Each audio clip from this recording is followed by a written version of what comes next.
Welcome to Green Chemistry. In this lesson, we will compare two sustainability metrics, life cycle assessment and EcoScale.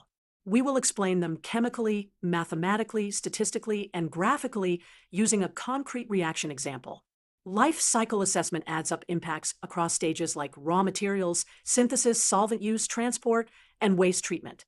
Mathematically, one category of impact equals the sum over stages of activity times an emission factor. EcoScale starts at 100 points and subtracts penalty points for yield, cost, safety, conditions, workup, and time. The final EcoScale is 100 minus the total penalties. Our example is the acetylation of salicylic acid to make aspirin. We compare two routes, a traditional liquid acid route and a greener solvent-free, solid acid catalyzed route. First, the reaction scheme.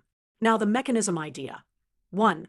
The phenolic oxygen attacks the anhydride carbonyl carbon. 2. A tetrahedral intermediate forms. 3. Acyl transfer happens and acetic acid leaves.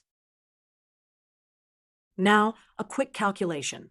Atom economy equals the mass of the desired product divided by the mass of the reactants times 100%. For aspirin, it is about 75%. Next, E factor is waste mass divided by product mass. We will compare simple, illustrative material balances for the two routes. Let us score EcoScale. We use a simple, literature-inspired penalty scheme. These numbers are illustrative to show the method. Then we compare the final EcoScale scores as bars. Now, a small life cycle assessment by stages for one impact, global warming potential in kilograms of carbon dioxide equivalent. These are illustrative values by stage. We also show the share of route A as a pie chart and the cumulative curve, the ogive, across stages. Summary. The greener route raises EcoScale from 71 to 86 and reduces the life cycle global warming impact from 5.8 to 3.9 kilograms of carbon dioxide equivalent, which is about a 33% decrease. Life cycle assessment gives stage-by-stage accountability and summation across categories, while EcoScale gives a quick, single-number score based on penalties.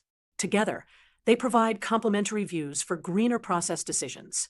Key message. Use life cycle assessment to quantify impacts across stages and categories, and use EcoScale to quickly benchmark the laboratory friendliness of a route. Aim to improve both chemistry and systems to advance green chemistry.